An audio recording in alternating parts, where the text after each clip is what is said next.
In part, it's a cliche, but in part, it's true. In the last week of a campaign, you hear a lot about it all depends on who can get out the vote. So let's talk about what's happening out there on the trail and what's happening on the left and the right. With us, Amy Goodman. She's the host of the Democracy Now!, a television and radio news show. In Atlanta, our CNN contributor, Eric Erickson, editor-in-chief of the conservative RedState.com. And on the trail, and what I understand is a chilly Denver tonight, our national political correspondent, Jessica Yellen. And Jessica, you're on the road, so let me just start right there. You've been in many of the key battleground states over the past couple of weeks.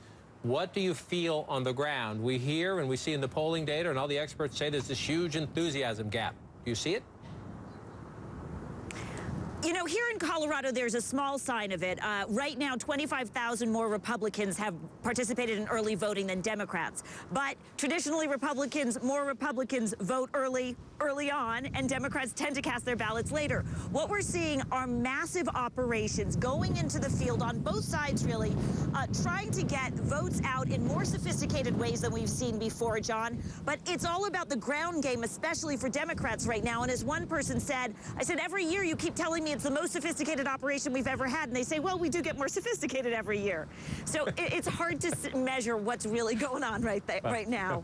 I won't ask it, but I'm so tempted to ask, which way is the wind blowing, Jessica? We'll just leave that one for now. Amy Goodman, when you look at the left, and we've talked about this quite a bit, the dissatisfaction with the president over some issues, are they willing now in the final week of the campaign to say, okay, we're mad at a lot of things, but this is important, Mr. President, we will heed your call. We're going to swarm out and surprise people. Listen, I mean, I think the example of what's happened this week, the largest leak in U.S. history, the 400,000 WikiLeaks documents, these are the Pentagon documents that got out.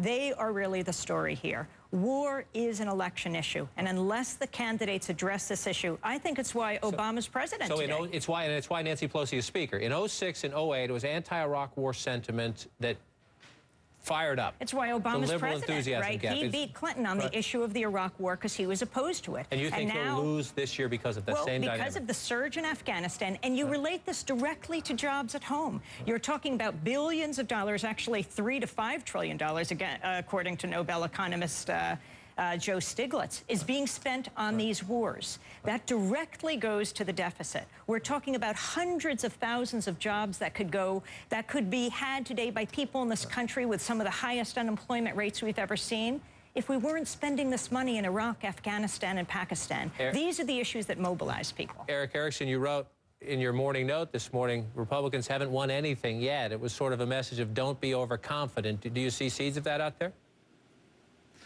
You know, I see a couple of frustrating issues. One, the Republican National Committee and the way it spent money, sending money to Guam and American Samoa and what have you, and going on bus tours. For some reason, the Tea Party movement and the RNC have become enamored with bus tours where they show up and have pep rallies, but they don't go door to door, which is somewhat frustrating. Although we're seeing a lot of local Tea Party groups, a lot of conservative groups under the radar going door to door, big time in Pennsylvania and Indiana, Ohio, Colorado, even some in California. It's been very interesting to watch. The groups you've never heard of are the ones doing the legwork, and the groups everyone knows seem to want to have some flash in the pan bus tour.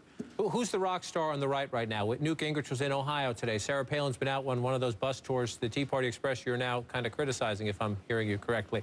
Who's the rock star? If you had to bring one Republican somewhere in the country, a 50-50 race, all about GOTV, who is it? Honestly, probably either Sarah Palin or Chris Christie. And right now, I would say Chris Christie, being a governor, relating to those things, being the budget cutter, he's a big focus right now. Everybody wants Chris Christie. I mean, don't get me wrong, everyone wants Sarah Palin.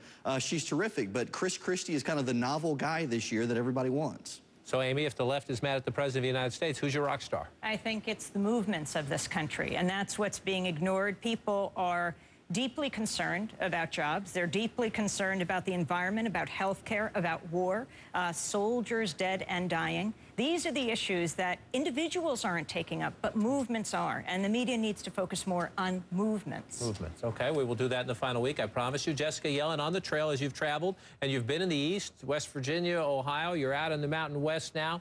Is it different from state to state in terms of who the Democrats and who the Republicans want to help them in these key final days?